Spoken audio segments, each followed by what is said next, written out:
दोपहर के 2 बजने के करीब थे तभी व्हील चेयर पर एक पेशेंट आया। शायद वो एडमिशन के लिए आया था और उसके हाथ में आईवी कैनुला लगा हुआ था। तो मैंने उसकी हिस्ट्री ली तो उसके रिलेटिव्स ने बताया कि आज सुबह 7 बजे ये पेशेंट सडनली बेहोश हो चुके थे और 2 मिनट स्पेल्स तक वो बेहोश ही रहे। और जब उन्होंने इस पेशेंट को उठाने की कोशिश की तो बैलेंस उनका बिगड़ रहा था और वीकनेस भी लग रहा था। तो मैंने उनसे पूछा कि क्या इन्हें स्लर्ड स्पीच भी थी। तो उन्होंने बताया कि उन्होंने नोटिस किया है आज सुबह से आवाज में हल्का सा बदलाव लग रहा है। इसके अलावा उन्हें प्रोफ्यूज स्वेटिंग थी। लास्ट 2 डेज से उन्होंने काफी ज्यादा स्वीट भी खा लिया है। इसके अलावा उन्हें नॉन केस ऑफ डायबिटीज पिछले 2 साल से है। सिस्टर ने उनकी BSL रैंडम चेक की और वाइटल्स भी देखे। वाइटल्स में ऑक्सीजन पल्स नॉर्मल ही था, बस ब्लड प्रेशर थोड़ा ज्यादा था। उसके बाद उन्होंने आउटसाइड कुछ ब्लड इन्वेस्टिगेशन किए थे, वो मुझे दिखाए और मैंने वो रिपोर्ट्स भी चेक किए। तो CBC में हीमोग्लोबिन 9.3 था,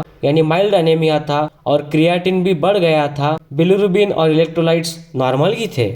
उसके बाद मैंने उनकी सिस्टमिक एग्जामिनेशन की तो CVS में हार्ट साउंड्स नॉर्मल ही थे, RS में लंग्स भी क्लियर थे और CNS एग्जामिनेशन भी की। Bilateral pupils equal and reacting to light थे और GCS भी नॉर्मल ही था। और उनके मसल का पावर भी मैंने चेक किया तो मुझे अपर लिम में कोई प्रॉब्लम नहीं लग रही थी, लेकिन लोअर लिम में मसल पावर बिल्कुल कम लग रहा था। तो सारी हिस्ट्री और एग्जामिनेशन के बाद मेरा डिफरेंशियल डायग्नोसिस था कि ये स्ट्रोक या CVA सेरेब्रोवास्कुलर एक्सीडेंट की वजह से हो सकता है, क्योंकि उनका ब्लड प्रेशर भी हाई था और ये ऑनसेट सडन था। तो मैंने रिलेटिव्स को एक्सप्लेन किया सडनली इस तरह पैरों में वीकनेस आना, स्लर्ड स्पीच और ब्लड प्रेशर का बढ़ना और वीकनेस फील होना, ये स्ट्रोक की वजह से हो सकता है। मोस्टली ये एक्यूट स्ट्रोक ही हो सकता है। तो इसके लिए हमें पेशेंट का MRI ब्रेन करना पड़ेगा ताकि स्ट्रोक का सिवियरिटी हम चेक कर सकें और ब्रेन में किस जगह में इन्फेक्ट है हम देख सकें। कुछ दिनों के लिए एडमिट करके ऑब्जर्वेशन में रखना पड़ेगा।